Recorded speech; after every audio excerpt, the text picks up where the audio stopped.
I'm Jeff Hoffman. I'm professor of aerospace engineering in the Department of Aeronautics and Astronautics at MIT. Prior to coming here, I spent 25 years at NASA as a NASA astronaut, made 5 flights in various space shuttles, was the first astronaut to log 1,000 hours on the space shuttle, and I was one of the crew in the rescue mission for the Hubble Space Telescope back in 1993. All over the world there are places where we can see the artificial borders that humans have put up and the different ways that we take care of the land on either side of the border. So it's like many other impacts of the human race on our planet. It's a situation where we've affected our planet in ways that are visible from a cosmic perspective, and it should give us pause. I'm Karen Udis. I'm known as the World Bank whistleblower. I'm working with a team of other whistleblowers, both from the World Bank and outside the World Bank, to tell you what's been hidden from you, deliberately hidden from you. The Federal Reserve System, that's a private system, it's not a central bank. And these bankers are all part of a system called the Bank for International Settlements. And they own 40% of the assets of the 43,000 companies that are traded on the capital markets, and they pull down 60% of the annual earnings. They bought up all our media, and that media is hoodwinking the citizens. At the vanguard of this new wave of automation is the field of robotics. But instead of serving us, we find them competing for our jobs.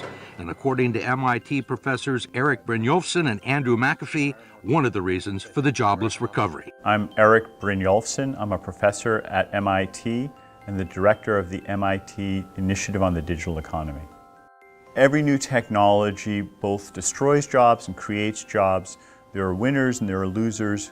There's disruption, and that's certainly true with this wave.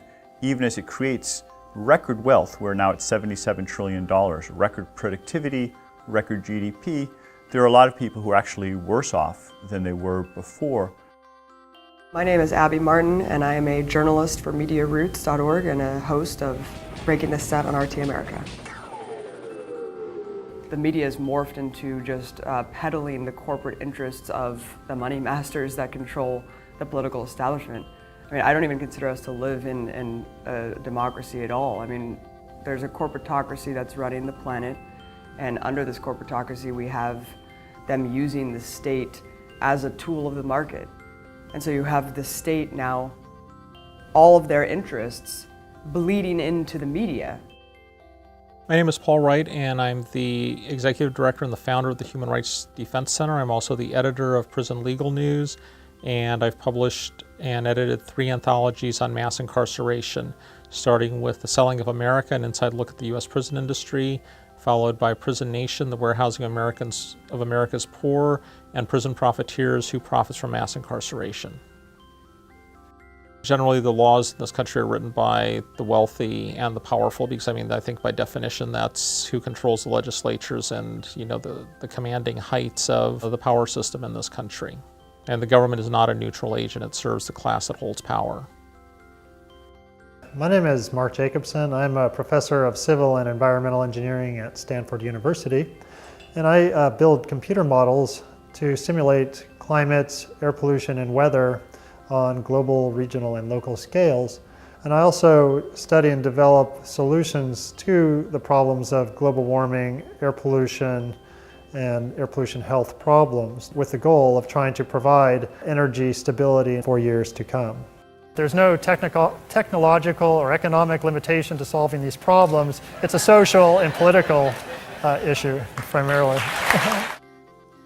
My name is Dylan Radigan, and I am the recently retired host of the Dylan Radigan Show on MSNBC. It was the highest rated non-primetime show on the network. Prior to that, I was the host and creator of a program on CNBC entitled Fast Money, which was the single highest grossing, highest rated show in the history of CNBC. I have resigned all those positions 18 months ago in order to follow the leadership of recently returned Iraq and Afghanistan war veterans who have explained to me that the necessary solution to global conflict is the technical application of global resource management, and I have devoted my life to helping them achieve that goal. My name is Erin Aid. I'm a reporter for RT Television and host of Boom Bust, a financial and economic show on RT. Yes, there might be idealistic politicians that got into the game to change the world, but if they're good, any good at their job, they're no longer changing the world. They're serving the interests of their donors if they want to rise in the world of politics.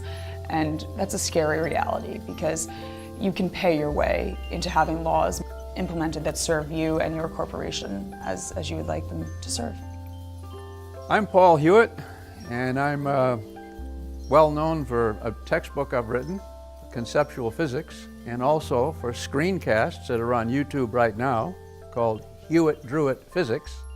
Science has a self-correcting method of making sure that people give their best and honestly. Exceptions, of course. Corruptions here and there, of course. But in general, the best way of looking and interacting with the world. Rationality.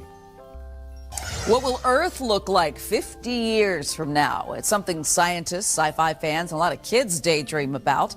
But there's also a big dreamer right here in Florida who may just be the oldest living futurist. Jacques Fresco has a vision, a very serious vision for the 21st century. It's all in keeping with his life's work, the Venus Project. So we're not civilized yet. As long as we have prisons, police, armies, navies, we're not civilized. We want to build a world that takes care of everybody. Well, there's no such thing as utopia. Just a better system than this one. No system is any good on earth. They are all corrupt. So if you don't want war, and you don't want hatred, unemployment, you have to change the way we think. You have to change the culture.